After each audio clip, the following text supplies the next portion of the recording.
খুব বারে বারে ঠান্ডা লেগে যায় যখনই আমাদের সিজন চেঞ্জ হয়, তো দেখি আমাদের ঠান্ডা লেগে যায়। তো এটা কেন হয়? প্রথমে আমি যেই জিনিসটাতে আসবো দ্যাট কান নাক গলা এই তিনটে জিনিস আমাদের শরীরের খুবই ইম্পর্টেন্ট জিনিস। আমরা কান দিয়ে শুনি, তারপরে কোনো অ্যাক্ট করি, তারপরে কোনো রিয়াকশন দিই। নোজ দিয়ে আমাদের বেঁচে থাকার জন্য সব থেকে যেটা জরুরি, দ্যাট ইজ এয়ার, বাতাস। সে নোজ দিয়ে আমরা শ্বাস নিই, অ্যান্ড অবভিয়াসলি গলা, ওরাল ক্যাভিটি, মুখ দিয়ে আমরা কথা বলি।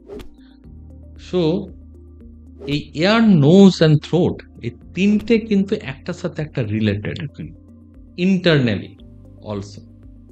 ওকে, যেমন ধরুন এখানে একটা পেন আছে, আমি যদি প্রথমে আপনাকে জিজ্ঞেস করি হোয়াট ইজ দিস, আপনি বলবেন এটা পেন। পেন। কিন্তু সেই পেনের একটা ঢাকনা আছে, এই পেনের রিফিল আছে, এর মধ্যে কালি আছে, তার মধ্যে একটা ছোট নব আছে, যেই নবটা অনেক সময় রোটেট হয় বল পেনে। হ্যাঁ। এখানে যেমন নিপ পেন, এটা যেটা দেখলাম নিপ পেনে, যেমনি কালি ঝরে, এবং যেটাকে আমরা ফাউন্টেন Fountain. ফাউন্টেন বলছি। ঠিক সেরকম কান নাক গলা যেটা আমরা বাইরে থেকে দেখতে পাই, যেটা কান ধরে, এবং কানের আমরা বাইরে থেকে খালি কি দেখতে পাই, একটা কানের পাতা আছে আর একটা ফুটো আছে, কিন্তু এর ভেতরে কানের পর্দা আছে। সেই পর্দার পেছনে তিনটে ছোট ছোট হাড্ডি থাকে, তারপর একটা স্পেস থাকে, তারপর একটা গোল শামুকের মতো যন্ত্র থাকে, তাকে ককলিয়া বলে, যেখানে সাউন্ড এনার্জি থেকে ইলেকট্রিক কারেন্ট তৈরি হয় অ্যাকশন পটেন্সিয়াল। আচ্ছা। তারপরে সেইটা নার্ভের থ্রু চলে যায় ব্রেনে, তারপরে আমরা শুনতে পাই। আবার ওর সাথে একটা টিউব থাকে যেটা নাকের পেছনে ওপেন হয়। আবার নাক থেকে ডাইরেক্ট যে শ্বাসটা নিচ্ছি সেটা গলার মধ্যে দিয়ে লাংসে যায়। তো আপনারা এটা বুঝতে পারলেন যে নাক, কান, গলা তিনটে মানে খুবই ইম্পর্টেন্ট পার্ট। রিলেটেড, মানে it's like a pen, pen. Like একটা ঢাকনা, রিফিল অ্যান্ড নিপ। মানে আমাদের শরীরের একটা খুবই important part. Exactly, it's a complex. কান নাক গলা বলতে পারেন একটা কমপ্লেক্স, এটা তিনটে জিনিস আছে রিলেটেড। এরপরে ঠান্ডা লাগলে ধরে রাখুন শীতকাল আসছে, সো এটা একটা সিজন চেঞ্জের ব্যাপার থাকে। এই সিজন চেঞ্জের সময় আমরা অনেক সময় দেখে থাকি যে কিছু না কিছু কারো ঠান্ডা লাগে, কিছু প্রবলেমেটিক হয়। সব থেকে প্রথমে যে প্রবলেমটা হয়, আমরা যেটা বাড়িতে ফেস করি, এসি চালাবো কি চালাবো, রাইট? ঠিক ঠিক। ফ্যানটা চালাবো, চালাবো কি চারে চালাবো? দেবো। আমি যদি বলি ফ্যানটা চারে থাকবে, আমার ওয়াইফ বলবে দুই, আমার বাচ্চা বলবে একে। এবং প্রত্যেকদিন আমার বাড়িতে ওই ঝামেলাটা হয়, সবার বাড়িতে হয়।